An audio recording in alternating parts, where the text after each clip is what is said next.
The Cellcast is recorded in front of a live streaming audience. If it hadn't been for you, I would be now in someone else's digestion. You know there's something you should know, so I'm gonna tell you so. It's Bad Movie Month on the Cellcast. Don't sweat it, forget it, enjoy the show. Working all day, now it's time to unwind. Kick back, relax, take a load off your mind. I'll be busting the moves and I'll be busting the rhymes. We'll be busting up laughing cause it's party time. Everybody's feeling fine cause it's party time. Party time, it's party time. Everybody's feeling fine cause it's party time. Party time, it's party time. Everybody's feeling fine cause it's party time. Party time, party time. Hello and welcome to another episode of the Cellcast. Joining me tonight is a man who's, well, kind of poorly animated. Welcome, Jacob. That's not surprising at all.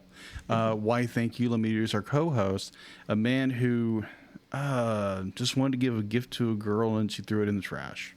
Welcome, Drew. Story of my life. Mm-hmm. Been there, done that. Tonight, we are reviewing a pretty bad Christmas special that ran once in 2002 on a couple of television stations and never appeared again. Yeah. It was lost media till like 2015 or something like that. Yeah, it was the WB, right?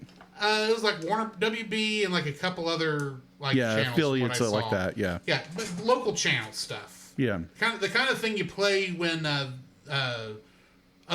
central time zone is playing the news. Ah, gotcha. That sort of thing. Gotcha. Yeah, we are reviewing Rapsittie Street Kids Believe in Santa. Yay. Yee. And if you don't know what this is, well, Be thankful you haven't watched it. Let's be honest. I've seen better graphics on a Super Nintendo. Yes. Yeah. So, Agreed. why don't we go ahead and jump into the spoiler-free section of this review. Mm-hmm. Certified fresh and spoiler-free. So this is the first time I've watched the whole thing. I'm the one who put this on the list. Yes. And I found out about it through Nostalgia Critic. Because he reviewed this, and I remember thinking, oh my word, this can't be what they went with. This can't be a thing that actually exists, can it? Yeah, in fact, it was. Unfortunately. Anyway,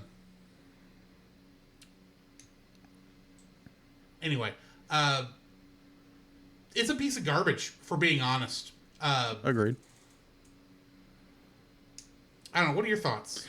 Again, Don't let your kids watch this for their own sanity. They deserve better. Agreed. That definitely would not be helpful. Yeah. Because I think most youth of today would be like, what am I actually looking at? This makes no sense. Again, this was my first time and only time watching this. It took me 2 days to watch this. I first watched it. I started watching it the other day, and I was so appalled by what I was watching, and I turned it off and decided to listen to commentaries over it. And boy, does that enlighten your view on something. And so I thought about, because I talked with Drew on, I think it was Wednesday, and I was like, you know what? I just need to, buckle in, finish watching it, and be like, yeah, it's not good at all. No. There's only minor things that are redeemable about this. Yeah. And the backstory to this is not even remotely good. It's amazing that stuff like this happens. And I get the feeling this is... While the fact that this got to air is insane. With no QT. I wouldn't be surprised that if stuff like this gets stopped long before it gets there a lot of times. Yeah. So... Yeah, because most of the time, you have, QT control, quality control with it. And people, look at it, review it. They'll go and critique this and be like, you reanimate this. And apparently nobody bothered to look at this thing before it went to air. No. I don't know how that happens.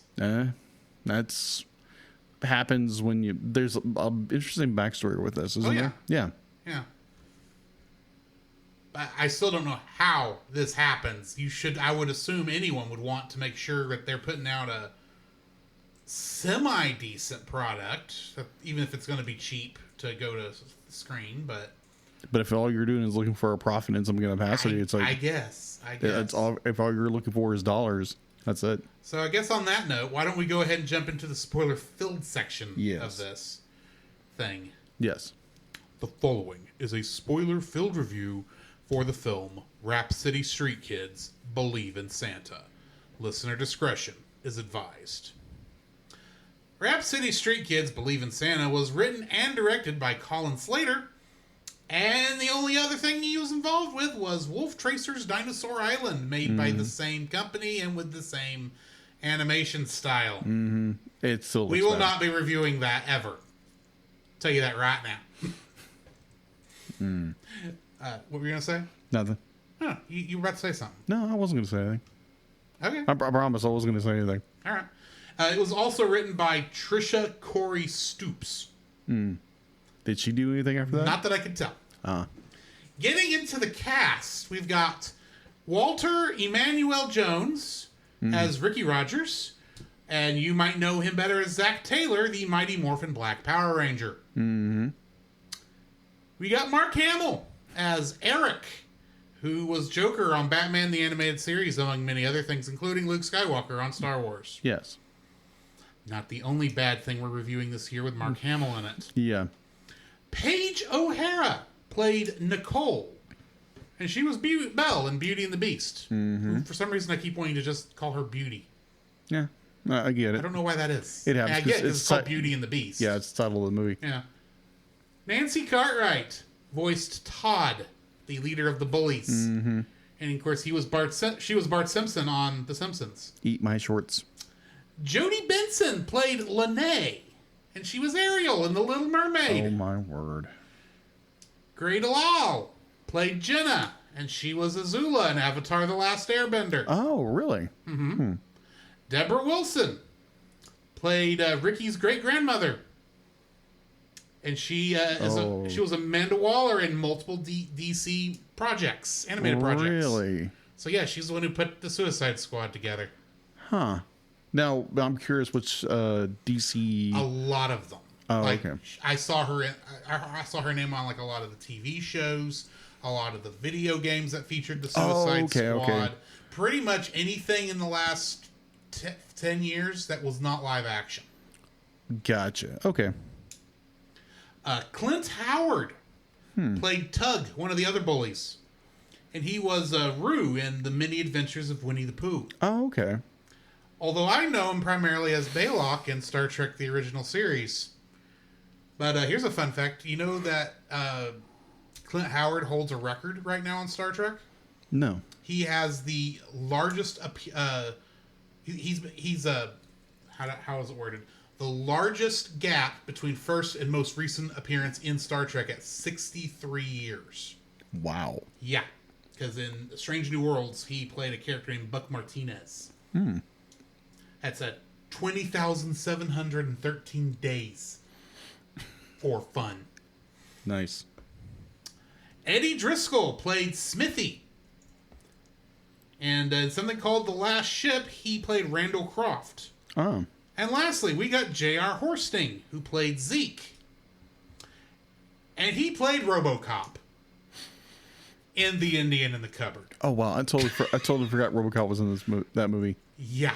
It's been forever since I've seen it. Kingdom Hearts connections. How many do you think we have? 2. At least. 1. No. Two is the beginning. How many? I will give you 2 are obvious. Okay. There are more. Okay. Obviously. Okay. So, okay. Mark Hamill. Yes. So, yeah, 3. It was 3. Oh. Okay. Yeah. Like you said, we've got Mark Hamill, who played Eric in this, and he plays Master Ericus in Kingdom Hearts. Mm-hmm. Jodie Benson was Lene in this, and of course she plays Ariel in Kingdom Hearts, and Paige O'Hara plays Nicole in this, and was Belle in Kingdom Hearts. Okay. So, what do we got in info and stuff? All right. So, info and stuff. IMDb has a 1.3 out of 10. Not surprising. Surprised it's that high. Yeah. That is only from audience. There's no critical reviews or anything of this film. Rotten Tomatoes, there is none. And I just put a puke emoji because that's just Yes. what this, or a tomato and a puke emoji because that's kind of what it deserves. Let's see, available to watch on YouTube officially, unofficially. I think it's officially. Pretty much. Pretty much, kind of a gray area licensing The kind of original thing. company does not care. Yeah. The story I saw on it basically is like he got it from him and said he was going to put it on his YouTube channel, and no one sued him on it, and it's pretty much probably garnered more fame or infamy, really. Yeah, at this point. Since 2015 than it ever had before that. So. Exactly. All right, so productions was J. Ross Productions, distributed by Wolf Tracer Studios.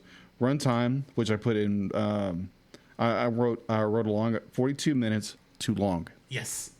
It has no rating. Obviously, it's probably G, or it could be just more. TV, is it TVG or TVY7? Probably something like that. Probably. Probably the throwing of the sandwich put it at Y7. That's probably considered violence. Probably rated P for puke. Ought to be. Yeah. Let's see. It was released originally in December 2002. There's no actual date in December it was released. I'd be like, this movie was never even my radar. This was my senior year. This was my Did not even play senior year around in high school. It did not even play around here. No, it didn't. We never would have had a chance of seeing it. Yeah. From what I could tell. Let's see. There is no box office. It had a budget of $650,000, and it sounds like half of that budget went to actors, and probably a third of that went into someone's pocket. Hint: the quality of everything. Oh yeah. Let's see. Home release. There's a home release only on YouTube, starting in 2015. A sequel is announced at the very end of this film. It's what is it? Rapsittie Kids. A Bunny's Tale. A Bunny's Tale. That's what it was. I just wrote Easter Bunny, and obviously it was never produced. But they were saying, because they're saying, because we're gonna do this next year. Yeah. Never happened, obviously. They were going to rush to get this into production, which makes it sound like they were going to try and get it in by Easter. Yeah. Which would have been about 3-4 months after this aired. What I understand, there was test shots of it. Yeah. But they've never seen the light of day, so you'll be But like, if that's all they've gotten and they were planning on having it out by Easter, it would have been about the same quality as this. yeah. Because it'd be like if they were to have it out Easter, like you said, 3 months, the movie would have had to been in production when this movie was airing, like before it aired. Some of the things I saw, it's like it was already listed on like some of the channels. Yeah, some channels were already. Wow. Yeah, and obviously we haven't seen anything of that. Probably in the future, someone will find it. If it even exists. Even if it existed. I don't think it would have gotten far enough to even get off the computers. Yeah, who knows? So, there might be some test shots someone was trying to do for. Again, if you've seen the quality of this movie, you'd be like, it's. Though the Dinosaur Island thing was after this. So, okay. I don't know. I gotcha. All right, so that's all I have for info and stuff. This is a fairly simple info and stuff because there's barely anything. Almost nothing out there. Almost nothing.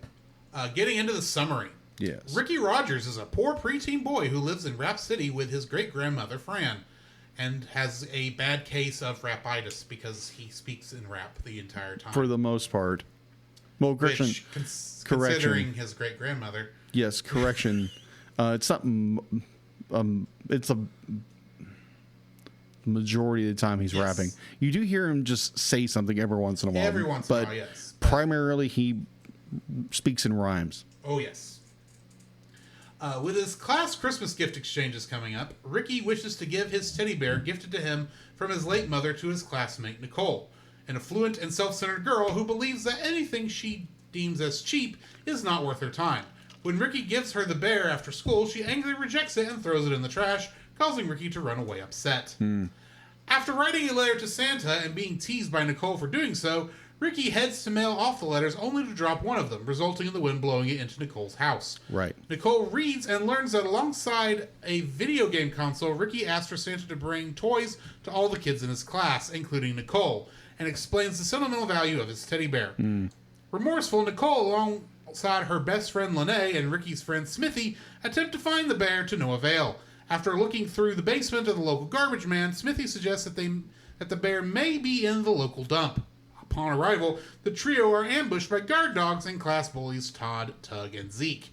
Smithy is able to attract the attention of the dogs by throwing his sandwich at Todd, resulting in the dogs attacking the bullies as they run away.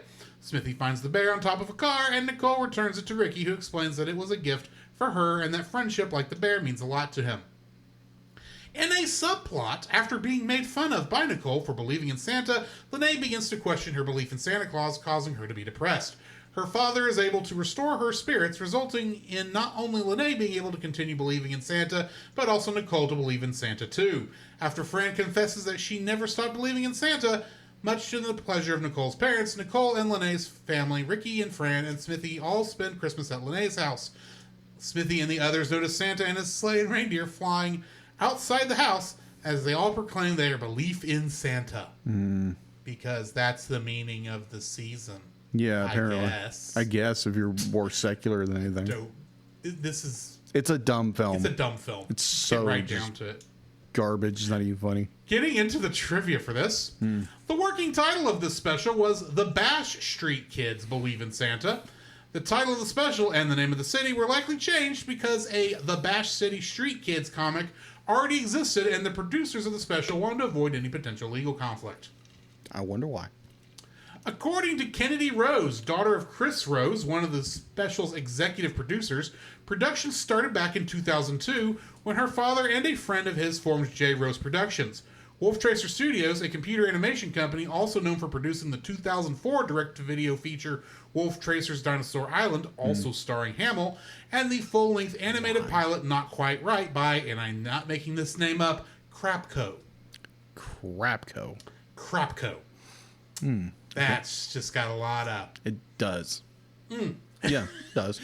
They were hired to make the film's animation. Rose said that her father trusted the animators to the point where he spent around $500,000 on production and never checked in on their work. Wow. His first time seeing the animation was on the night the movie premiered on television. Rapsittie Street Kids Believe in Santa was animated in 3D choreographer, a consumer-grade CGI animation program with effects provided by Adobe Photoshop and Adobe After Effects. The website of ProMark Television, the special's distributor, enthusiastically promoted Believe in Santa as an animated program that seems destined to become a classic. Did they get it? It's like, wait a minute, did they didn't see it either. Oh, wow. That has to be the answer. They didn't see it either. They probably saw the promotions. They saw the concept art, which you do get to see at least the concept art of the characters. It doesn't look any better. It looks better than the 3D CG we saw. True, it does, but it still doesn't look good. Not by much. And they probably heard the description, which was basically this generation's Charlie Brown. Give me Charlie Brown any day. Give me my peanuts. Yeah, peanuts. I don't have the allergy. Right. When Mark Hamill was asked by a Twitter follower if he had any recollection of making the special, Hamill's reply was, "I've done so many voiceovers over the years. There are projects I have no memory of. This is one of those projects." An Easter special was planned, but was canceled due to the negative reception of this special. I wonder. Yes. Yes. And that is the end of the trivia. Would I be correct in assuming that we may have at least one dislike in common? Maybe. Probably. As in yes. the art style. Yes. And the animation. Yes. And probably the whole film, if we're being honest. Quality. QT. Everything. Oh, so we're going to be in sync with this one. Yeah, I figured. You start us. All right. My first dislike is what I wrote was, what exactly am I watching here?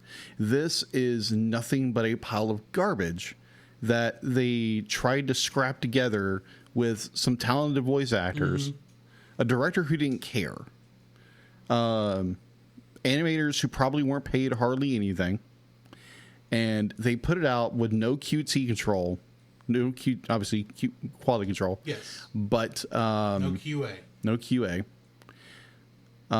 Yeah, just garbage. This is an absolute dumpster fire of a movie that I can't even call it a movie. It's a special. It's a short. It's not a short. With commercials, it would have been an hour long on television. Yeah, that makes sense. 42 minutes. They could have made it 20, and it probably would have been better. Yeah. But like I said in runtime, it's too long for being 42 minutes. Way too long. So again, the story is... It has a story. It does. It's not good, but it's there. And I don't care about it. It's so dumb. And yeah, I'm going to go back to what exactly am I watching? So yeah, this was a dumpster fire, and it's not worth watching at all. What is your first dislike? My first dislike is the art. Oh, fair. And the animation. It's kind of all wrapped up in the same thing. You've got characters whose entire... This is 3D CG. They look worse than... my first thought when I saw this was, oh, these are just horrible PlayStation 1 graphics. Except they're not, because at least PlayStation 1 graphics look better than this. You've got character models that's polygon count is in the low double digits, like 12 for a feature film. Yeah. This came out approximately 20 years? No, at least a decade. A decade after Reboot. A television and 3D cartoon. Right. That was CG that was made in like the late 80s, early 90s. Early CG. Reboot was 80s? Late 80s. I want to say it was like 89, 90. Oh, okay. Double check me. Yeah, I could be wrong on that date. I could be 91, 92. But either way, we're still talking about a decade. Yes. A decade before this. And Reboot looks good to this day. Does it look old? Yes. But it's got a timeless factor built into it that its older effects just work for what it is. So Reboot came out in 1994. Okay. I was off on the date. It's fine. It's Same time, a decade. A decade or more. A decade or more. You know what else came out between that and this? Beast Wars. Same company. Yeah. Looks 10 times better than this. Granted, are they based on more... One is based on intentionally looking like old computer graphics. One is intentionally designed to look like toys. Okay. Does that give this... Why does this look so bad? The reason it looks so bad is because they didn't put any work into it. You can tell because the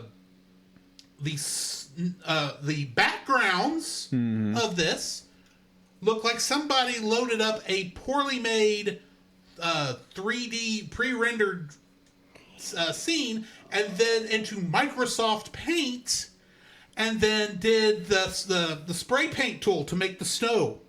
It's like, why? And then all the little things. It's like, this is...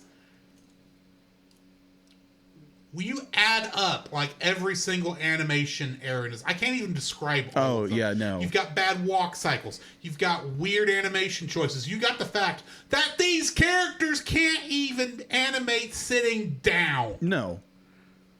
You've got many times where when you look at somebody's facial expression in this film, you can't decide if they're drunk or if they're going to kill you. I think of the scene where we have Rookie, he's walking home, and it's literally his feet are digging into the ground because the walk cycle is absolutely just horrendous. The perspective does not fit. The characters get smaller as they walk away, but not at the rate they're supposed to. Yeah. They are literally, perspective-wise, growing as they get closer to houses. The Ricky's house, in that one shot, the snow is built up like it's built up to the window. Yet that's also where the ground level is. Yeah. So either that window is right next to the ground, which I've never seen anyone actually do. Right. Or they don't know how to draw. I'm really thinking it's the second. Possibly. This is and that's before you even get to the designs of these characters, which I'm going to save because I'm going to talk about it next.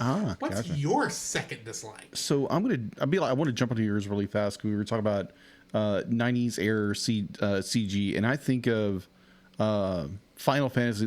I'm not a gamer at all. Fair enough. But I've watched so many people play Final Fantasy and the other adaptations. But Final Fantasy VII came out in 1997. Yes. And I'll look at that and say, okay, be like, it's what is that? Pixel graphics?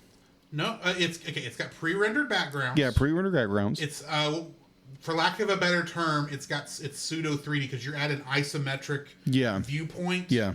The characters are 3D. They're typically walking around an invisible 3D plane, and you've got a background, pre-rendered background that's behind that they use basically camera trickery to make it look like they're walking on. If the camera moves even at a slight angle, the whole illusion is destroyed. But you're talking about characters that are also made up about maybe 30 pixels total on the world map. Granted, they change on Final Fantasy VII. They change the resolution and the models change depending on the situation. Oh yeah, depending on what's needed for the scene. But yeah, it was also Square's first time making a 3D game. Yeah, so obviously Square would go further and further beyond that from 7 and do incredible work. But I think by the time this was 2002, so you're looking at Final Fantasy VII. In 2002, so I think this movie was 2002. Yeah, yes, I'm aware. I'm trying to figure out what game came out in 2002. Final Fantasy X. Oh yeah, 10 came out. I was thinking of that. I can say that because 2002 is when I went to Walt Disney World, and someone in the tuba section, because I played tuba in band, and I went with the band to Disney World. We were all stuck in the same room, and I'm sure you can imagine how lovely that smell was. Yeah. But one of the guys brought along his PlayStation 2 and had Final Fantasy X. Nice. Yeah. You guys had fun with that.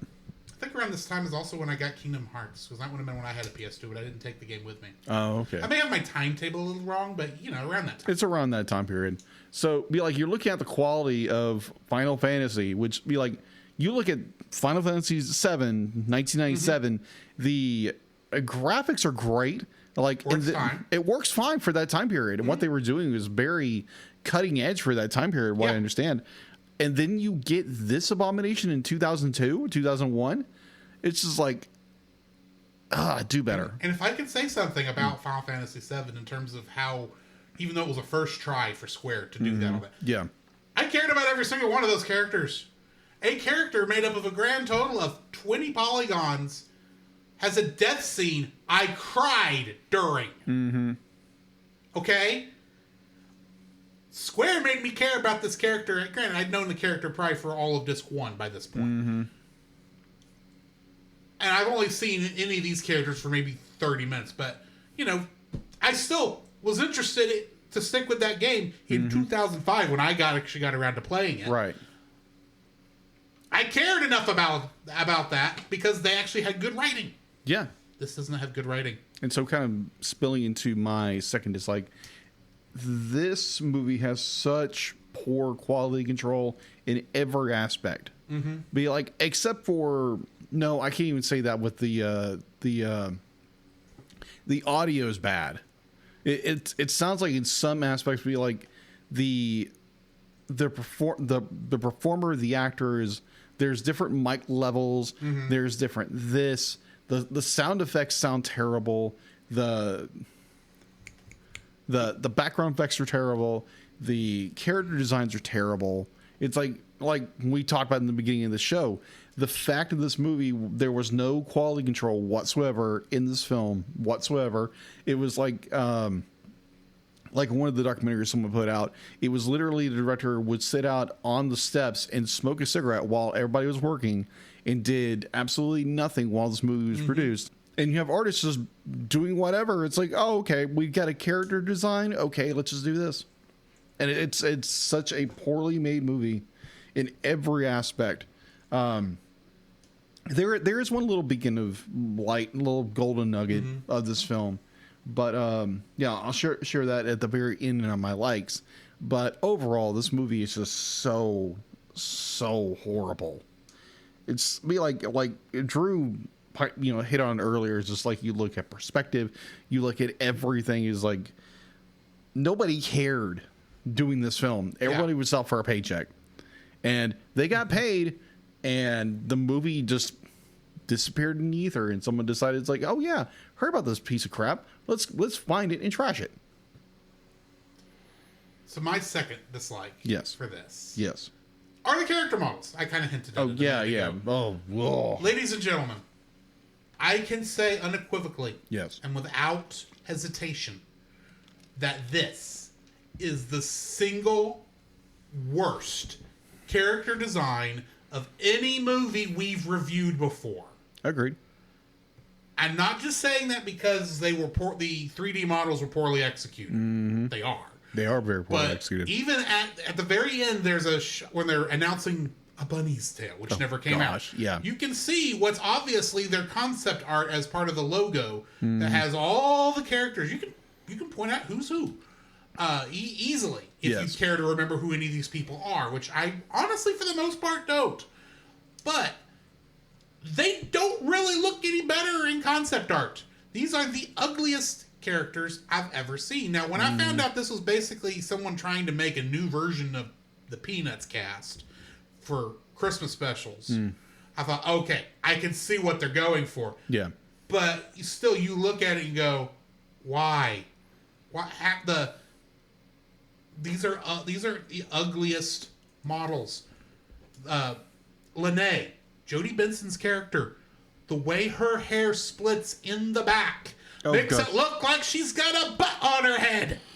Or she got an axe to the back of the head. Nicole is described by our hero Ricky as being the prettiest girl in the world. Now, granted, he's a little biased. He's got a crush. He's got a crush, yeah. But, and he doesn't have much to pick from, if we're being honest. Doesn't. But she looks like one of the aliens off of Mars Attacks. Oh, you're not kidding. I never thought of that. She's not a big brain. Because she's got too boxy of a head. Fair. The eyes on all of these characters stick out. Mm-hmm. Oh, agreed. It's like, I'm going to quote Nostalgia Critic on this. He says, "Do you get?" It said during his review, "Do you get the feeling that this was somebody's first pass on a semester project that they got a giant F on?" Yeah, that's what this looks like. It does. There is a commercial for Nintendo of Australia back when the NES came out. Okay, where they were trying to keep the look of the pixels in these 3D models that looks about like this, but that was 20 years before this came out. Yeah, 15 years before this came out. And it's looks better than this. The character models are ugly as sin. Why anybody thought this was going to work, I don't know. The only people I give any grace to are the voice actors, because they had no idea what they were reading lines. They maybe saw it was a cheesy script and maybe saw that as a paycheck. They had no way of knowing what this was going to look like until it came out. Or Scientology. Well, that's involved too. Nancy Cartwright has a lot to blame for this. Because apparently... Allegedly Scientology. So let's go basically there. My understanding is the producer, director, who... And I say producer, writer, and director in air quotes. Because everything I read said he didn't do jack squat. Yeah. Except promote this thing. My understanding, though, is that this Colin Slater dude was a Scientologist. He somehow knew Nancy Cartwright, or Nancy Cartwright got wind of this, and because and she's apparently a Scientologist. And apparently they stick together, and so she sent word around to all her voice acting friends, say, "Hey, I've got this cool little Christmas thing y'all want to get involved with," and they said yes. And that's how you got this voice cast. Now, I paraphrased and shortened a lot, so there may not be exactly accurate information there. And this was from one YouTube video I saw once earlier in the week, so I could have forgotten some stuff. Yeah. But still, the characters bad. in this are just bad. Mm-hmm. And they animate like... There's a scene in this film where the kids are ice skating. Oh my gosh, that Now, scene. they don't look like they're ice skating. No. They look like they're walking on the ice, but walking like they're running. Mm-hmm. Except they're moving slower than that works. And it's just... It's horrendous to watch. It's horrendous. Don't watch this film. I'm glad we did it so we could bash it. Yes. But don't watch this film. Yeah, I would highly recommend not watching it. It's not worth it. What's your third and final dislike? My third, I'm going to go back to what you were talking about earlier, is the animation. Like, you have character design. You have the concept design, what these characters are supposed to look like. Mm-hmm. And the execution was so abysmal that you can recognize they're supposed to be human characters. Again, harkening back to what I talked about earlier with Final Fantasy VII in 97, where these are 30, 25 pixel characters, mm-hmm. and they're recognizable as a character. Mm-hmm. And you get this, and it's in such a... There's a word I want to use, but we're family friendly. We're family friendly, so I can't use that azation of a I get it. It's yes, it's so appalling to watch. Be like, yeah. We meet Ricky, our main character, mm-hmm. who just raps and rhymes the entire time, which thought that was a cool idea. Okay, whatever. And it's okay. This is gonna make me want to throw up like a dog, mm-hmm. throw up, reconsume it, and then probably throw it up again. Mm. Yeah, I know. Wonderful imagery. Yes, very. So yeah, that's what I think of the animation. This is just hot garbage, and obviously, again, no QT or quality control whatsoever. Yeah. And this just it wasn't pleasant to watch. This movie needed a quick trip to quality control. Oh, from the word go, it needed quality control. But obviously, you had people who were like, "Oh, money signs, we're going to make money." Yeah, and they didn't care whatsoever. It's a funny thing. In order to actually make money, you actually have to care about the product. It's both. You got to have passion to make a good product so you can make money. Yeah, but sometimes be like, ain't that an amazing concept? Yeah, true. Because it would be like, oh, we're gonna make a podcast, but we're in it for the money, so you're gonna make something absolute bare minimum, no quality whatsoever. We'll have ChatGPT write the episode. We'll go on to we'll get one of those chat voice record Microsoft Sam. We'll get Microsoft Sam to mm-hmm. record it, like you see all those YouTube videos. They're just reading crap off YouTube, mm-hmm. off Reddit, mm-hmm. that have thousands of followers somehow. Algorithms, right? Oh, even you think that's garbage, Dela. Well, you know what? I'm right there with you. Mm-hmm. Yeah, overall, like, the entire aspect of this movie is utter garbage. Again, there's one little tiny... Well, two. I can't say just one. There's two little bright spots in this movie that I found that was kind of redeemable, but it doesn't really save the movie from the dumpster pile. Gotcha. So my third and final dislike. Yes.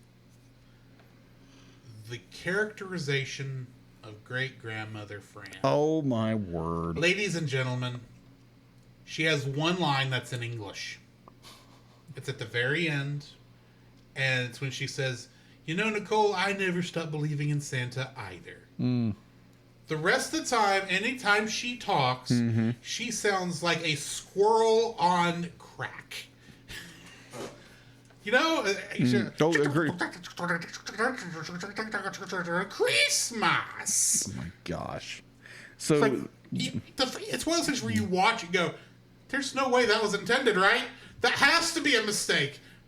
Maybe her audio got corrupted, and for some reason they didn't have time to fix it before it went to broadcast. That has to be it, right? That this has just to be a nobody cared at the editing stage. There's no way on this earth that somebody told this actress, Deborah Wilson, to record what we heard, right? And apparently that was Exactly what happened, because the idea was, studying old people are funny. First off, that ain't a stutter. No. That's Morse code. It's like you have to expect to play it backwards and it give you a message. Yes, I may just keep stealing stuff from Nostalgia Critic. I don't care. This is... I don't get it. I don't get it. Why would you do this? It makes no sense. Because, okay, I can understand if you want to make a character sound like she's just gibbering. You don't, like, little kids will hear someone talk and it sounds like gibberish to them. Yes. Because they're not really paying attention. But be like, this is the grandmother who's raising him now, what I understand. Yes. And he would be able to understand her perfectly fine, but it sounds like it's... Yeah, everybody else understands her. But be like, he even responds to her at one point when she's going through this garbly goop mess, and it still makes you always understand what this. You always have know the right thing to say. Yeah, even though she's that. Right. It's like, ladies and gentlemen, what is this? A bad version of Klingon? No, it's worse. They're trying. They're not doing a good version of Boomhauer from King of the Hill. Oh, okay. Think about it. 'Cause as fast as he talks. If you were paying attention and listening and trying to focus on what he says, you can actually understand what he's saying. It's just so fast that it sounds like, you know what I mean, man? It's like all the crazy kids and the stupid bad animation on this stupid movie. It's that sort of thing. No, hers is, I think it's Christmas. Yeah, exactly. It's just like you would direct you. Somebody did not understand the assignment, and I don't know if it was the director or the actress or both. I'm curious of the voice director, because you have the animation director, you have the audio director. Because I think of like the voice director for like Batman the animated series. Yeah, be like is just like, can pick up anything from an actor or actress, and this was more like, oh, okay, just sound like you're gibbering. Yes. It sounds like you're a broken computer trying to translate something. My understanding is they did actually write what she was supposed to be saying. Yes. But it still only comes out as Christmas. Someone clip that. But yeah, just, oh my gosh, that scene. Because like you think you've seen the worst in like anything in this film. And again, there's... be like, you can go scene by scene by scene by scene. It would be like if we were to do a do a stream or whatever, we go in and watch this movie. I'm saying don't want to do this, but it would be like, okay, let's point and just bash every ounce of this movie from every frame. It's just it's that kind of movie, because people wanted to resurrect this film not because it was enjoyable, just because they wanted to bash it even more. Well, like, what kind of atrocity of animation this is? It was lost media. The goal of all people who look for lost media is to find it and put it back out there where people can watch it. Agreed. Whether it's good or not is secondary. That is true. Agreed. And this is not good. No, it is not. But we have to have some likes. Yes. What's your first? If not only. Well, there's the voice cast. Yes. Be like, you have some very well known voice actors, Mark Hamill. I want to say Judi Dench, but it's not Judi Dench. No, Judi Dench actually supposedly was supposedly talked to about this movie. Thank goodness she didn't. No, but you have I'm gonna look at your script real fast. Roll that down, would you please? Yeah, Mark Hamill, Paige O'Hara, Nancy Cartwright, Jodie Benson, Grey DeLisle, Deborah Wilson, Clint Howard, Eddie Driscoll, and J.R. Horsting. Sorry. Walter Emmanuel Jones, Yes. Keto boxing. What was it? No, it was Hip Hop Aikido. Hip Hop Aikido, that's what it was. Practitioner of Hip Hop Aikido on Power Rangers. Yes. But be like, you have all these names that people recognize, and And again, fairly decent actors for all things fairly decent considered. actors at the time. And oh my gosh, we've had Joni Benson on. What was that? She was on. She was on the Kong musical. The Kong musical. She was And of course, on Little Mermaid. Little Mermaid. She was on. She was on something else we did. Yeah, we recently did it. It was hold on. It was Thumbelina. Yeah, she was on Thumbelina. She was Thumbelina. And but oh my gosh. It's like you had so many fantastic. You have Mark Hamill. Be like, I may disagree with Mark Hamill politically, but I love his acting. I love his voice acting. And they got him to do this film. And he literally has, I think, what, 3 lines? Maybe, and they're all. Our family is so great. Yeah, just and shut that door. Just pompous beyond belief. Or the it's like, oh yeah, if it was bought in the mall, it was great because this is the early 2000s when a mall was a thing. Before the malls died. Yeah, ugh, that's just not fun for some people our age. It's like, oh, thank you, Amazon. We love Amazon. Do not get us wrong, but thanks, Amazon. So yeah, the voice acting was good. What were these professional actors given a competent script and good direction? No. But yeah, the voice acting, be like, I enjoyed that. Mm-hmm. I can even give credit to Walter Emmanuel Jones because he even said, be like, yeah, if they did another one, I would jump on in a second. It'd be fun. It'd be fun. It's like, I was like, Walter, you want another paycheck, don't you? Yeah. But yeah, don't get me wrong, I love you, Walter, but you don't exactly have the best IMDb. No, but either or, yeah, it's the voice cast. Like, you have some good names, some good voice actors, and some good quality singers in this movie. Mm-hmm. Oh my gosh, what was that one song? It was like 4 minutes long. Paige O'Hara. As Nicole oh singing, my god! Look at me, I'm the most perfect kid in the world, and the character never moves. No, she doesn't. The snow tries to run away from her because literally the loop goes in reverse. It goes reverse for a full 3 seconds. Oh my gosh! But yeah, it's just Paige O'Hara. Oh my gosh. We love Paige O'Hara. Obviously, as we're animation fans, because Belle, obviously. And it's just, why did you get yourself roped in? Oh yeah, probably a nice paycheck. Moolah, moolah, moolah, moolah. Moolah. Yes. So money, yeah. Money, money, money. Mm-hmm. Money. So yeah, my first like of this movie is the voice cast. You? My first basically it's the voice cast also, but I'm going to push in on one little thing. This is the second week in a row in which we've had a character in these horrible movies rap. Oh, good night, yes. And I will say this, Walter Jones, our practitioner of Hip Hop Aikido, yes, is credited in the credits as not just performing Ricky's raps, but being the writer of those raps as well. Wait, I remember seeing something about it. Yeah. Like he honestly wrote that? I'm sure it was like, here's basically what we want you to rap about. Yeah. Have fun kind of a thing. Oh my gosh. It's probably supposed to be, it's supposed to sound improvised, I'm guessing. So let him improvise it. Yeah. But I will say this, as bad as it is. It is bad. It is a whole lot better than that stupid bird last week. Oh my word! Our not a navigator, but it was our character, our narrator. Last week. That's what I was looking for last week. Was a blackbird who rapped every line she was in, whether it fit the scene or not. Oh my word! And I hated it every second that stupid bird was on screen. But she sounded. She sounded better.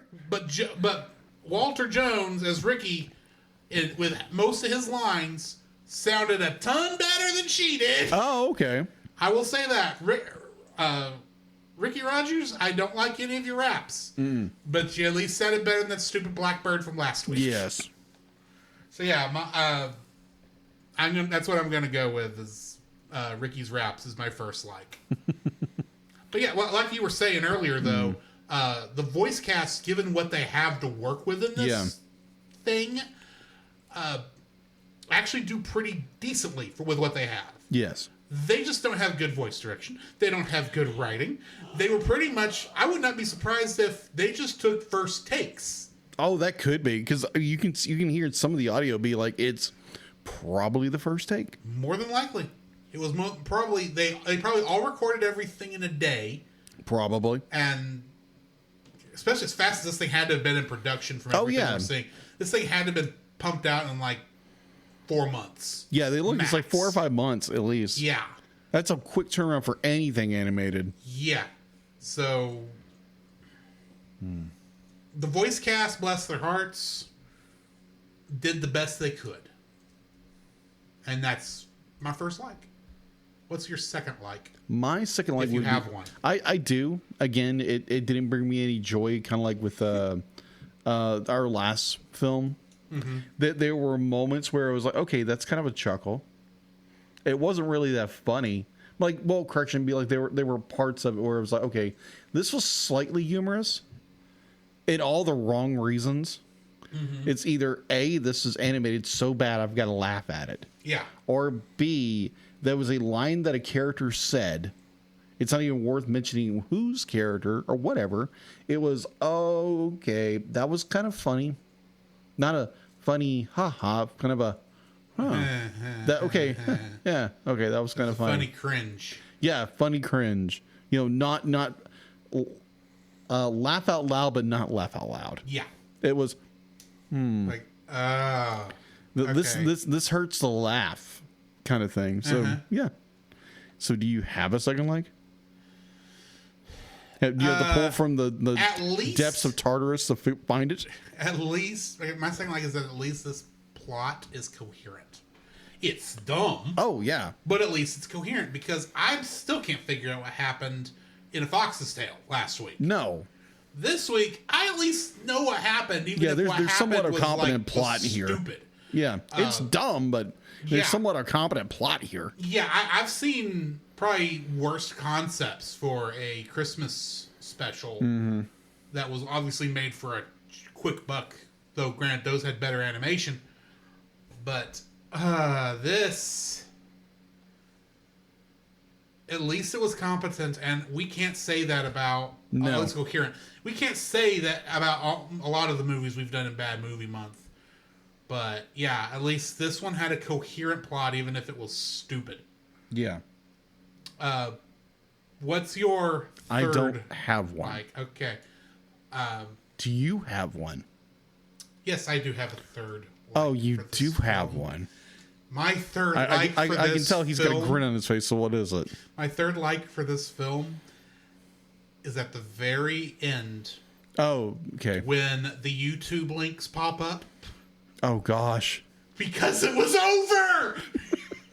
I am the one who subjected us to this monstrosity. Oh, great. And I got through it, yes. I got through it in one sitting, yes. But good night. Geek Devotions just popped up into our chat, by the way. Yeah. And as y'all know, I'm not. This is free shout out to them, because I know they just put out. They just restarted. Agreed. Bottom Shelf. You should go watch it. Mm-hmm. We're kind of in the same vein as them on this. Mm-hmm. I wouldn't tell them to watch this. No, good night. Because I cannot suggest to my friends that they watch something I know they will absolutely detest and hate and curse my name for suggesting it. Okay? Now, I'm going to say this, and I'm going to be like, now, if Geek Devotions Bottom Shelf wants to do this film, we'll come back. We'll come back and do it, and we will rip this thing a new one Geek again. Devotions has already given an accurate prediction of where it will go in their rating system. Dumpster fire. Yeah, agreed. You know what happens when films go in the dumpster fire on their show? They go away forever and ever, and they never exist, as if they never existed. That's fair. To their knowledge, nothing has ended up in the dumpster fire. Really? Surrender. Yes. I've heard that was a dumpster. No, I actually tried to watch that movie. It was terrible. Yeah, it was terrible. So terrible. That's why I want to do Dragon Ball Evolution on their show. Geek Devotions. Is Jacob volunteering to watch it again? Not necessarily. I don't need to watch it again. No. I already know the problems with this film. Yeah, it's so bad. It would literally let's. Oh yeah, we'll review it on Bottom Shelf, and it was like okay, I'll don't be have honest. to rewatch it. Just look at my notes. This is trash. This is dumb. The only way what I would do Geek Devotions, I would go back to Nostalgia Critics Review that introduced me to this film, and I'd watch that again to remember what happens, because honestly, that's all I needed. This movie added no more context than what was in that review. Nothing. There's barely any character growth. Be like our main female characters. Oh, I actually grow a heart for somebody for a second. No, barely. That's what I mean. Barely. I don't think malfunctioning animatronics have hearts. That made me think of a quote of do robots dream of mechanical sheep? No, it's do robots dream of electric sheep? Electric which sheep. Is the Electric sheep. Name of the book that Blade Runner is based on. Yeah. It's androids, not robots. But anyway, either or. So I'm going to ask the dumb question before we give ratings. Oh gosh. Is this better or worse than Gumby? Oh gosh, Gumby's better. Better or worse than A Fox's Tale? Oh. At least that was a little harder. That's a little harder because animation wise, at least there's some competency behind what they're doing with Fox's Tale. This looks like a piece of garbage. So, but at least it's technically got better storytelling. That is true, but from an artistic standpoint, I literally be like I've shared the pencil art with Drew. What I did. Mm-hmm. I thought it looked at it. Oh, okay, yeah. Do you have it anywhere? You sent it to me on Discord, right? Yeah, I sent it on Discord. So I drew this and I was like, wait, I'm gonna draw a Ricky on a piece of paper, and then color everything, and then have Drew just blur it out. I stopped with A Fox's Tale. Oh, okay. Here. I thought I sent it to you. Oh, hold on. Hang on, let me check. See if you sent it on the other one. Let's see. I thought I remembered you sent. Oh yeah, you sent it to me on regular. Oh yes, I sent you on a text. That's right. Text message. Oh my gosh, this wasn't even worth sending on to. It's like I think they're pretty good. What you sent to me was our Robo Batman, Mecha Batman from our first Batman episode Silicon tonight, Soul, with him holding a sign that just says no. It's like, you know what? That's a good. Yeah, it's pretty good. We'll take that. Yeah, because I could not. Give me an inked version of that, and I will color it. Oh, I've already got it inked. Okay. So I will send you that, and oh my gosh, yeah, I'm gonna say it. A Fox's Tale was better, like animation wise, because you can tell what they're doing. Yes, Geek Devotions. The movie's full name is called Rapsittie Street Kids Believe in Santa. Yes. If you want to dare and look it up, viewer discretion is advised. Mm-hmm. It's that bad. Be like, A Fox's Tale looks horrible, but you can tell better than this. It looks so much better. Oh my gosh! Be like, for the cover art, I did our main fox with Ra's al Ghul's cape. This one I couldn't even bear to even try to draw this. I don't know how you could draw this. It's that bad. Yeah. They're like, okay, I can do my best to do a Ricky impression, and no, I'm afraid I won't do that. I know you already drew the artwork, but a part of me wants to like get a piece of 8.5 by 11 paper and like a bunch of crayons and attempt in very poor manner to draw the characters and use that as the album art, because it would look better than the actual artwork in this movie. Give it to an 8-year-old to draw. Hey, here's Ricky. Draw him. Ooh. Whatever it came out as, that would be the album art. Ooh, that sounds like a good idea. I could do that. Just do a second print, do like a small thing, and just kind of like just figure out what work he looks like, and it's just scribbled. Doesn't have to be good. No, it doesn't be good at all. And be like, you just be like, oh, and just put over it. No. No.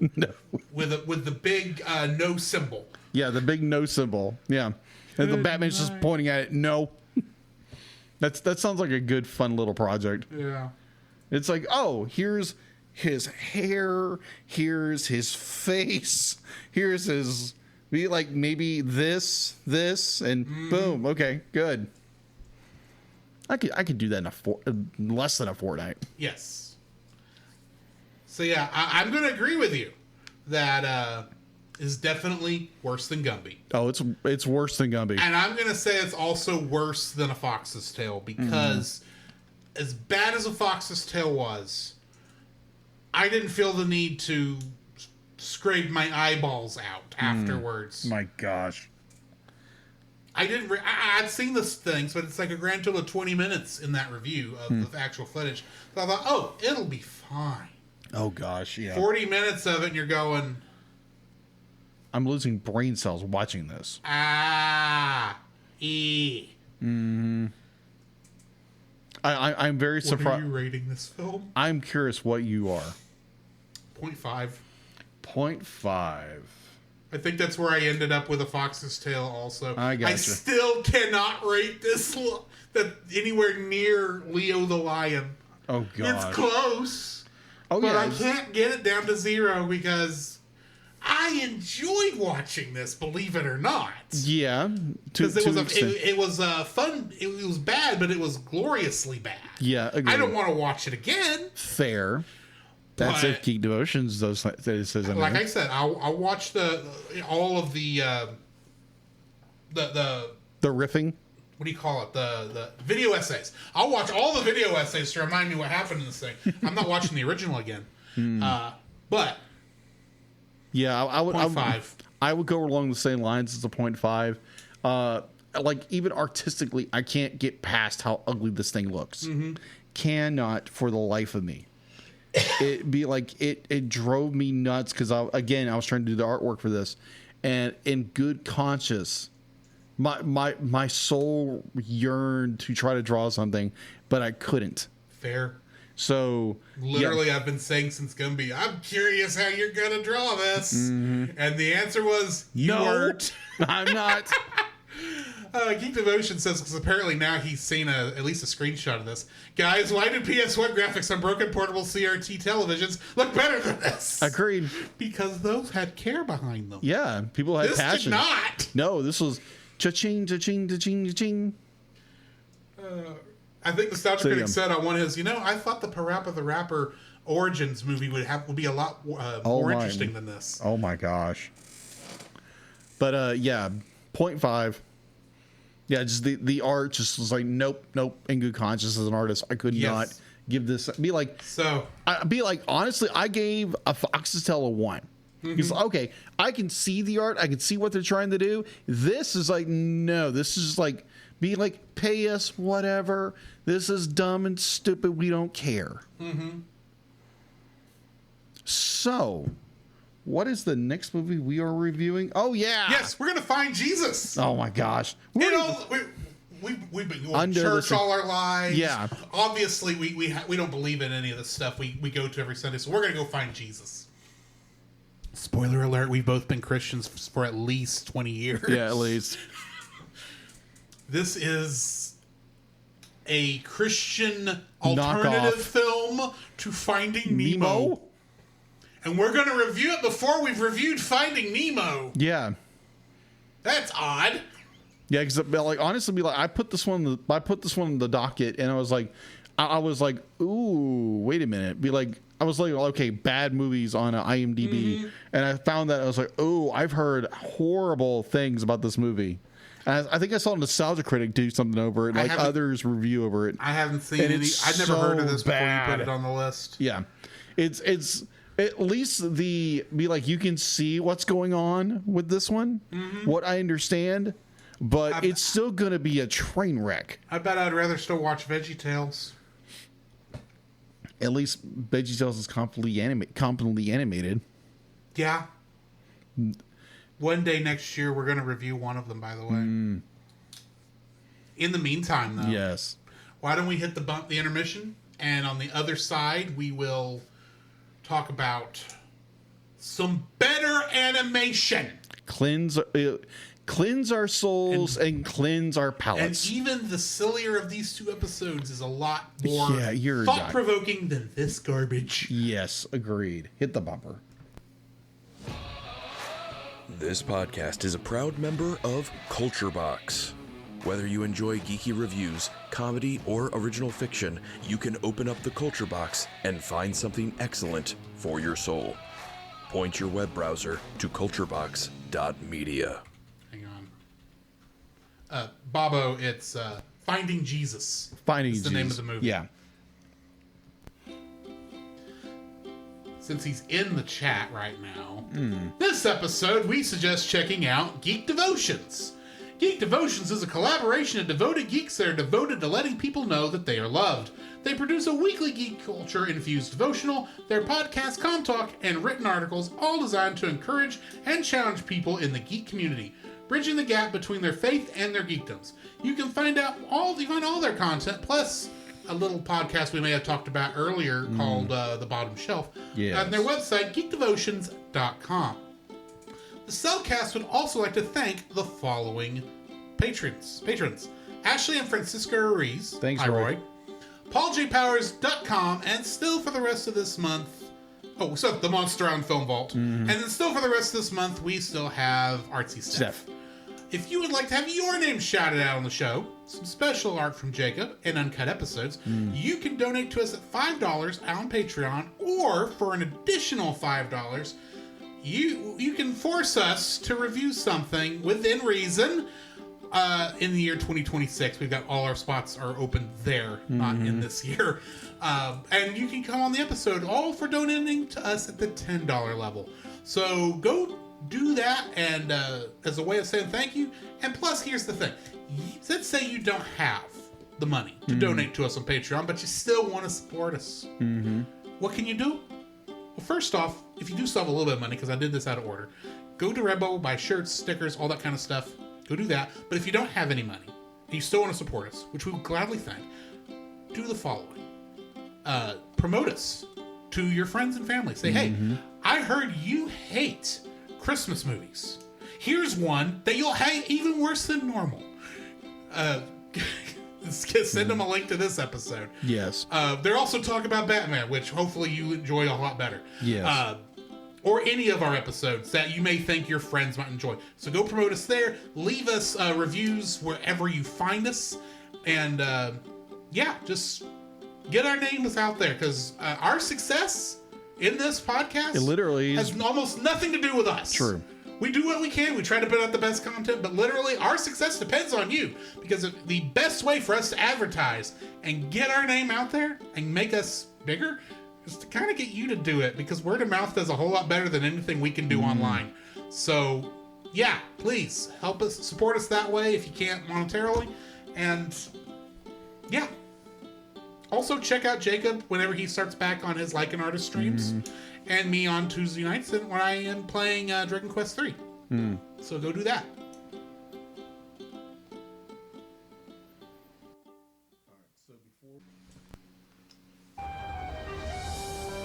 I am vengeance. I am the night. I am Batman. Batman. Batman. There is a song the good folks sing. Song the good folks sing.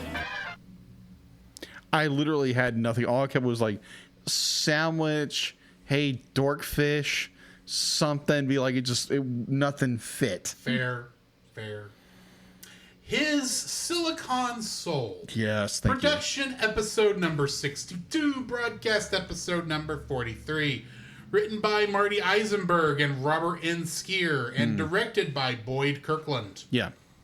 In this episode, when a Batman impersonator appears in Gotham City, the real Batman deduces that Carl Rossum is somehow involved and confronts the inventor. The other Batman, a duplicate, then shows up and a battle between the two take place. where the duplicate Batman escapes, it begins its campaign to recreate Hardak's goals of a robotic society. No new cast in this one. Trivia-wise, though, the exoskeleton in this is similar to the style of the Terminator from 1984, including the way the artificial skin wraps around the head. The term duplicant, as that's the actual word they use in this episode, is similar to replicant from Blade Runner 1982. Good movie. Yes. So electric sheep all the way around. Nice. I don't know what you're talking about. Anyway. Among the toys that are in Dr. Rossum's apartment are Batmite from the Batman comics of the 1960s and Mr. Mixoplex, Superman's extra-dimensional foe from the same era. I thought it was Mixoplex. I am going to say the name wrong, so I will not fight you on any of it. Oh, okay. So. At least you're not trying to say his name. His name. Backwards. What is it? Backwards, that's right. But he's not here to get rid of, so. Yeah. William Sanderson, who is the voice actor for Carl Rossum, the creator of the Duplicants, plays a similar character in Blade Runner as the creator of the Replicants. Really? Yeah. Oh, that makes sense. That makes sense. When Batman tosses the acid at the duplicant Batman, half of its face burns off in the comics. In the comics, this was Two-Face's origin, when crime boss Sal Boss Maroni throws acid at Harvey Dent's face, which disfigures half of it. In fact, in here, my first thought is, oh look, Robot Two-Face. So, what are your thoughts on this episode? Face off. That's all I think. No Nick Cage, unfortunately. No Nick Cage. Oh my gosh, that would be no Nick Cage. No John Travolta. Yeah. No Ang Lee. I really enjoyed this episode because I remember watching it as a kid and I was like, oh my gosh, it's a robot. And then watching it later on when a friend gave me the box set as a gift. And I went, oh my gosh, I love it. This was so, again, be like you're getting to the patterns of what's going on in this series, but it's so freaking good. You get kind of a, because I remember this episode because I thought it was part of the Hardak episodes. But I didn't realize they were separate. Yeah, I didn't realize this one and the Hardak episode, which I don't remember the name of that one off the top of my head. I thought they were the same episode, but they weren't. There's two different ones. Yeah, Steel Soul or Steel Heart or something like that. One of those, either or. But I'll find out. Yeah, but I thoroughly enjoyed. Again, this was a nice palate cleanser for this abomination of a film we had to review. Thanks, Drew. Heart of Steel. Heart of Steel. That's what I was close. Heart of Steel. But I thoroughly enjoyed this Silicon Soul, and it dives into the question. It's kind of like Blade Runner. Again, this is inspired by Blade Runner. Do androids have souls? Kind of going back to The Measure of a Man. Yeah, The Measure of a Man. From TNG. Yeah, TNG. That's what I kept thinking.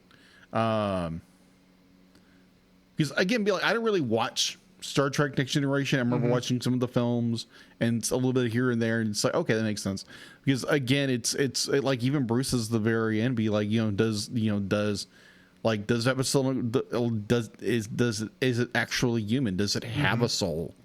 Because it gave the more like when cyborg Batman goes to find the creator, and it's just like, oh, you have all these memories and this and this and this, but do you remember what it was like when your first girlfriend? Do you remember this, the taste of this on your lips, and the look of despair on this? How do you pronounce it?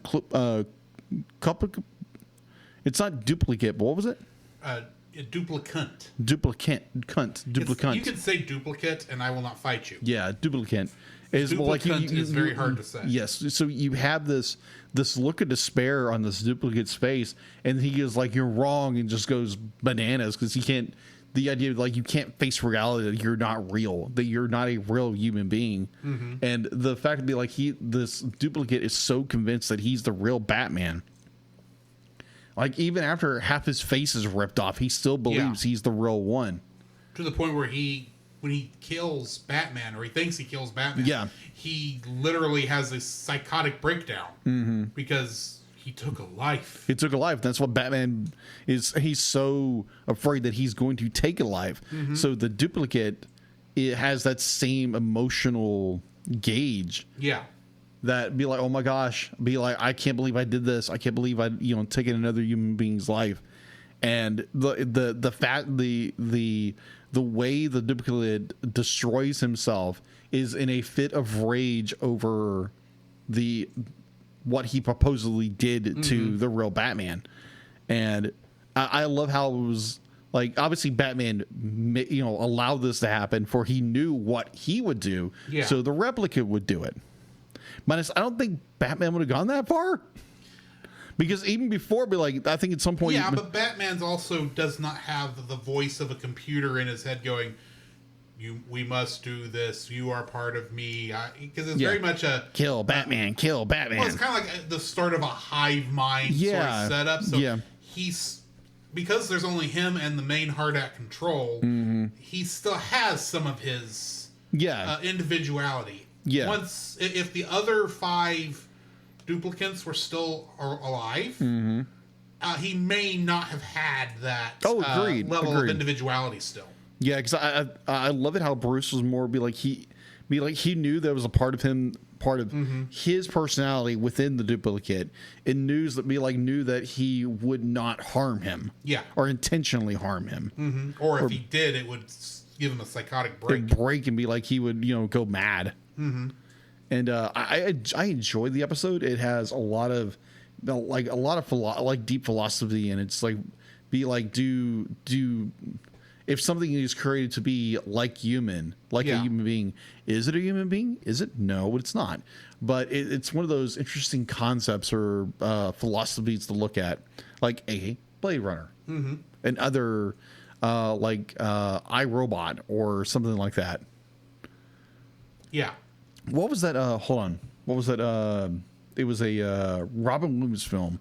Bicentennial Man. It was based on I can't remember if it was a novel or novella that Isaac Asimov wrote. Okay. I gotcha. But anyway. Yeah. I did enjoy this. I liked the fake out near the beginning when you think, oh, Batman knew they were coming, so he was hiding out in this crate. Reminded me of an episode of Kamen Rider I watched with Nate. Yeah. For back on Henshinmen. Yeah. But when he gets shot and he gets back up and the guy goes, "You're not human," and your first thought is, okay, Batman's obviously doing something cool, and this scared the life out of this guy. And it's not until the camera turns around you actually see that, Batman does not have biological innards. This isn't the actual Batman. This has got to be a robot. And you remember back to the other episode. One of the things I like about this, and I think we pointed it out back on the Heart of Steel 2-parter episode, where the top of Hardak looks very similar to Batman's silhouette with the cowl. Agreed. I like how they worked that into here to where Robo Batman would see his reflection and he'd trace it like they're in the mirror, right? But then the symbol for Hardak would show up like he was tracing that instead. So it was very much these things are similar but they're different. Yeah. Sort of a thing. I thought that was a neat little deal, and this is the second time we've seen Batman with red eyes. Yeah, that's true. But it was because he's not actually Batman. That was the only way you could tell them apart, if we're being honest, especially once they got fixed. Do have to question why the duplicate Batman logo can turn off so that the little wires can come out. Because shouldn't he also be able to be Bruce Wayne also? Well, he's got Bruce's head. He does have Bruce's head, but I mean, it looks like the Batman symbol would stay on his chest. Yeah, probably. And the rest of the clothes maybe could come off, or maybe that was skin. I don't know. Who knows? I'm thinking a little too hard about it, but probably. At the same time, do love this episode. It was a good one. Great sequel to Heart of Steel. Yeah, agreed. And yeah, like you said, it brings back the thoughts of these episodes where, at some point, the thought is that AI is going to get to a point where we've got to decide if it's a person or not. True. I will say, when you're looking at modern day AIs, those are not the kind of AIs we're talking about. No. The AI of Batman, Robo-Batman in this, and Hardak for that matter, is along the lines of, like, say, Data on Star Trek, or C-3PO and R2-D2 on Star Wars, or HAL 9000 to a degree, although it was very basic. Yeah. Those are what we call Aggies, or I don't mean the football team, but it stands for Artificial General Intelligence, which literally can think for itself. It can come up with questions. It thinks exactly like we do. Yeah. But artificial intelligence, we know now. What we have now is technically we've had AI since the first computer was created. True. Because AI is just how a computer thinks. But what we've got now, what they're calling AI now, is what's known as large language models, which is very much a text predictor, a very well-made text predictor, because it can go, oh, this is what came before in this text. Well, obviously the next word's going to be this. Yeah. Based on everything it's seen before. See all the prompts and everything.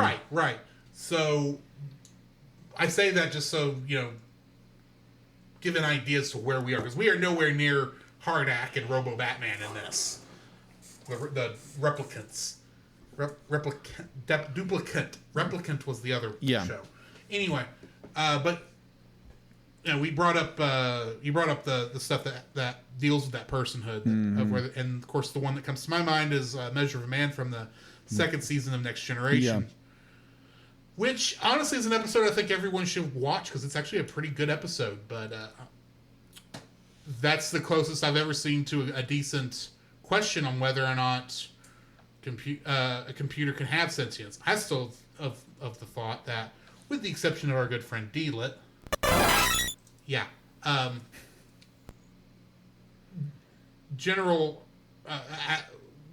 computers are not going to have personhood. Yeah. So, you know what also makes me think of, like, Terminator, like Terminator 2? Yeah. Like how the T-1000 bonds with John. Be like, and they do have a general friendship, and he, like, to the point where it'd be like, if you haven't seen Terminator 2 Judgment Day at this point, spoiler alert, and if you haven't already, what are you doing right now? Go watch it. The point where the Terminator determines that in order to prevent this future of Cyberdyne? No, it's Skynet. Yeah. I think you said Skyrim. Yeah, Skynet from forming, he has to destroy everything including himself. And you have this very touching moment where it's be like, he sees John crying, I now understand what tears are. I can't create them, but I understand them. Very touching moment in that film. But very powerful, great movie if you haven't seen it yet. But great episode. Now we get into... Okay, I just want slight correction, because I had to double check this. Yeah. T-1000 was the liquid metal one from Terminator 2. That's right. T-800. Schwarzenegger was a T-800. That's right. Just to keep the nerds off our back. Yeah, agreed. So next episode. Fire from Olympus. Oh, bother. Production episode 63. Broadcast episode 60. Written by Judith and Garfield Reeves-Stevens and directed by Dan Reba. In this episode, believing himself to be the reincarnation of the Greek god Zeus, mad shipping magnate Maxi Zeus hijacks an experimental electron cannon. Mounting the weapon atop his penthouse, Maxi plans to rain lightning bolts down on the wicked mortals of Gotham City. New cast for this episode. We've got Bess Armstrong as Cleo. Nicholas Savalas as Stavros and Alex, Steve Suskind as Maxi Zeus, and Vernie Watson-Johnson as the Doctor. When I first saw what this was going to be about, my first thought went to King Tut from the 66 Batman show. Oh, yeah, because he thought it was King Tut. Because he thought he was King Tut. Yeah. I thought maybe this was kind of based on that idea. I found out it was the other way around. Oh. King Tut was actually created for the 1966 Batman show. Zeus, or Maxwell Zeus, or Maxi Zeus, was in the comics a lot earlier than that. I didn't know that. Just throwing that out there. Okay. Maxie's line, "Look on my works, ye mighty, and despair," comes from Percy Bysshe Shelley's Ozymandias, a poem telling of human hubris. Oh, okay, that makes sense. Many references to Greek mythology are made in this episode. No. The Hydra was a many-headed dragon that would regrow heads after they were cut off. It was eventually killed by Hercules and Lolaeus. I'm probably saying that wrong. Yeah, it's Greek. Yeah, it's all Greek to me. The boar is the Ermanthian boar, another one of Hercules' opponents. Although of Roman origin, Janus was in fact depicted as a two-faced god and was lord of beginnings and endings, doors and gates, which Zeus thought Two-Face was. Yeah, so technically it was the 12 trials of Hercules. Of Hercules. Demeter, whom Maxie Zeus equates with poison ivy, was a goddess of fertility and was responsible for times of plenty. The winter and autumn months came when she was grieving over the loss of her daughter Persephone. Poison ivy when she was drugged to Hades by Hades. Poison ivy had previously used Demeter as a pseudonym. Hermes, whom Maxie Zeus equates with the Joker, was the messenger of the gods. He was considered to be a trickster and a thief as well. Clio, who Maxie Zeus equates with his assistant, was the muse of history and often depicted as being a daughter of Zeus. The muses were minor goddesses, but they too were worshipped. Hades, who Maxie Zeus equates with Batman, was the eldest of the Olympian gods and ruler of the underworld. Though considered a dark god, he was not actually evil and kept the dead in check. In this continuity, however, Hades is depicted as an evil villain, and Batman actually comes into conflict with him in Paradise Lost later on. Bellerophon, whom Maxie equates a police blimp to, was a mortal warrior who managed to tame the winged horse Pegasus. Oh. He eventually tried to join the gods on Mount Olympus, but was killed by a thunderbolt from Zeus. Oh, okay. Bellerophon. Yes. Harpies were creatures used by Zeus to punish evil people by eating and spoiling their food and carrying them off for torture before their deaths. However, they were usually depicted as having heads of women and bodies of birds, and not as gargoyles. Yeah.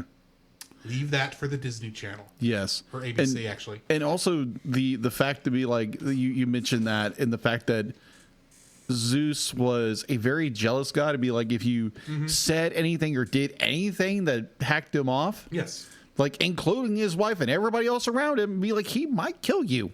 Also, it's not listed here in my notes, but he calls, I don't remember who it was, but he called somebody Vulcan, or he referred to Vulcan. Yeah, Vulcan. As giving Hades, Batman, a hard time, and that's why he had come up to Mount Olympus. Yeah. Vulcan actually is the Roman name. Yes. Of Hermes. Yes, of Hermes. God of the Forge. So why would he be giving? Because apparently something in the script got them mixed up. Also, which it happens. Yeah. Either way. Because it's the Romans, they took everything and claimed it as their that's own. what they did. I get that. And I even, but it was the only reason, is it's not in my notes, the reason I looked it up, because I couldn't remember, is I said Vulcan and going, wait a minute. This isn't Star Trek. I know. Well, I knew that, but because of Star Trek, I knew that Vulcan was a god of the Forge.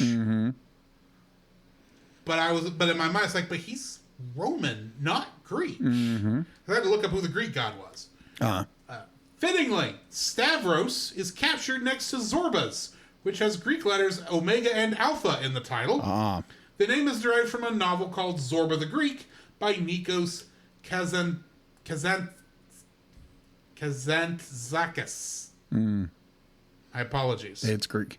It's all Greek to me. It's very Greek. So, yeah, what are your thoughts on this episode? This is a wacky episode. You go from... This was a fun one. It was fun. Do not get me wrong. It was fun. It was wacky. It was... Okay.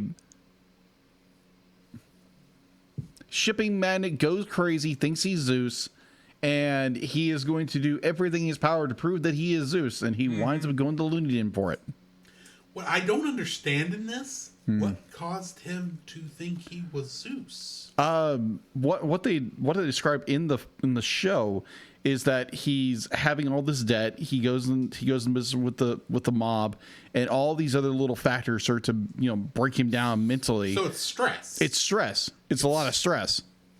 He certainly knew a lot about, or at least thought he knew a lot about the Greek gods. But also be like, I guess because of his last name? Yeah, from his last name, and he started to believe that he was something greater because of all the power he had. And now he truly believes that he is the reincarnation in air quotes, of a Greek god. Okay. Yeah. That makes more sense than King Tut, who literally got hit in the head and then thought he was King Tut. Yeah. A professor of archaeology. There's worse. There's worse out there. There is. At least from a psychological standpoint, you understand why he did it. It's like, I'm all powerful. I must be Zeus. It's like all these other he still had Patton thought he was Alexander the Great. He still had enough solid mindset to be able to operate computers and I'm assuming steal this cannon. Yeah. Well, I think from a psychological standpoint, I think there's a part of Maxie that's still there. He's still in control, but he's put on this persona because he wants to feel powerful. Yes. And so he thinks of a Greek god as a powerful character, and so he takes on the persona of the character. But Maxie's still there because you see at a point where he's talking with, he calls her the Muse. What's her name? Cleo. But like he talks with Cleo, and there he has that momentary recognition. He realizes what's going on, and then he clicks back into the Zeus character. I will say that's the only name that's given for her. Yeah, it's Cleo. I think Cleo is actually the name of the Muse itself. It is. But I mean, his last name actually is Zeus. So... Yeah. So he just takes on the persona of this Greek god character. And since she has the same name, he assumes, she's a muse. Yeah. Well, thankfully we got more of this cartoony version of Zeus, not what the mythology tells of Zeus. Good night. No. That's definitely. He wouldn't have had any trouble with Cleo at that point. No. Yeah. Good night. No. Bad Greek gods. Bad. But this is a fun episode. I do like the fact that Batman has to sneak around and like somehow he has to do all of Hercules' trials. He gets the two of them. He does like two of them. He does two of them because he fails the second one and then just sneaks through the rest of the building. Yeah, sneaks through the rest of them. I do kind of. I wish they would be able to do a little bit more because obviously you have a 30-minute timeline. But overall, I did enjoy it. It's funny. A Silicon Soul I enjoy better because it's more of an in-depth story because you can probably go psychologically here. Yeah. With Zeus or Zeusy or Maxie Zeus. And I was thinking like I think you said her calling him Maxie, but Batman calling him Maxie? That was a little weird. The fact that his name seems to be Maxie and not Maximus. Maximus or Maximilian. Yeah. Trying to think of the other versions of Max, or why not he just call him Max? But Maxie, it made sense when she called him that. Yeah, that's true. Because I could see that as a pet name. Yeah, because they were obviously romantically involved with each other. Right, but Batman calling him that felt weird. It did. It's like, calm down, Maxie. It's like, Maxie? Really? That sounds like a pet name. Why are you calling him a pet name? Bat? Yeah. So anything else before we talk about next week's episode? Not that I know of. So next week we are reading. We are watching the episodes Read My Lips and The Worrymen. And that will be the final episode of Batman we will watch before we take a short break from Batman because as much as we're enjoying this, and we are enjoying this, we've seen 65 episodes in a row. We need to watch something else. How many weeks have we been in this? We started this in November. Yeah, I think. Yeah, you're right. We did start in November. I will give you a little bit closer idea because I'd be able to tell by album art. Yeah, because I started doing more Batman stuff. Yeah, based on I don't remember what we were doing right before that. Because I do have to admit, it's been fun drawing DCAU Batman. Oh, Spy Family was before that. Yeah, because we were in Spy Family, and... Yeah, we finished Spy Family right before Ghibli month last year. Yeah. Like literally, one episode into Ghibli month was the last one we did. Oh, okay. That makes sense. So, yeah. We've been doing it since November 19. Yeah, of last year. We have watched a lot of Batman. We are enjoying it. Do not get us wrong. Mm-hmm. But we need a palate cleanser for from the Dark Knight. From the Dark Knight before we finish the Dark Knight. So we're going into Cowboy Bebop. Not Cowboy Bebop. No. Why do I say that every time? Outlaw Star. There's a part of me like, yeah, Cowboy Bebop, because I love Cowboy Bebop. It's a great show. Outlaw Star, I really enjoyed it. And Yes. again, be like, I can thank Drew because he gave me his former copy. Yes. But, yeah. We'll be starting on that in the next couple weeks. And of course, coming up in October, we've got Halloween movies. Mm-hmm. Which is going to be fun, if for no other reason than we're off Bad Movie Month. Yes. And Don't get us wrong, we enjoy Bad Movie Month. Oh yeah, agreed. Now Just watching the movies is hard. So going through the list, and I didn't remember because again we haven't done a rewind in a while. Mm-hmm. So the rewind, for a heads up for our listening audience, at the end of October. End of October, we are re-reviewing Scooby-Doo on Zombie Island, which we did in our first year. I absolutely love that film to death. It's so good. And I think it's the only... no, I can't say I've only watched... I've seen that and like the other more modern interpretations of Scooby-Doo movie-wise. But yeah, this was a perfect film, and I can't wait to get to it. Because we've got a few good bangers in there. Yeah, but we'll get there when we get there. Yeah. In the meantime, this has been Drew. This is Jacob. And we'll catch you. Shut that door. To follow Jacob and Drew's individual internet exploits, check out the Linktree links in the show notes. Eventually. You can email us at thecellcastpodcast@gmail.com. Follow us on Twitter or X at @cast_cell. Follow our Facebook page, The Cellcast Podcast, and join our Facebook group, The Cell Nation, our YouTube channel, Cellcast, and our Rumble channel, The Cellcast Gaming. You can join us every Friday night at 7 p.m. Central for our live recordings of our episodes on Twitch, Facebook, YouTube, and Rumble. You can also join Drew on those same streaming channels on Tuesday nights at 8 p.m. Central for gaming streams. You can listen to our podcast on Apple Podcasts, Spotify, or anywhere else fine podcasts can be downloaded from. Please rate and review us where you found us. Our theme song is Drop and Roll by Silent Partner. Our bad movie theme is It's Party Time by Gregory Snegoff, with additional audio from the film Titanic: The Legend Goes On, and remember, that's Cell with a single L.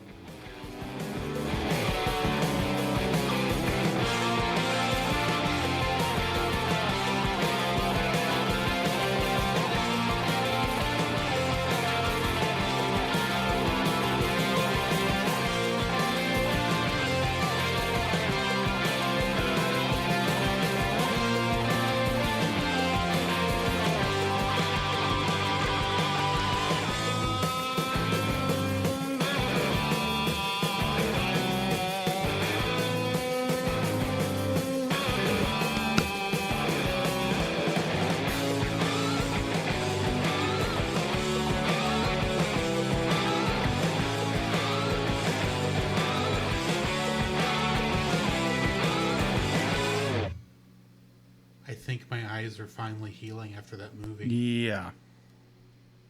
Same here. I can feel other parts of my body that I didn't feel before. This is weird.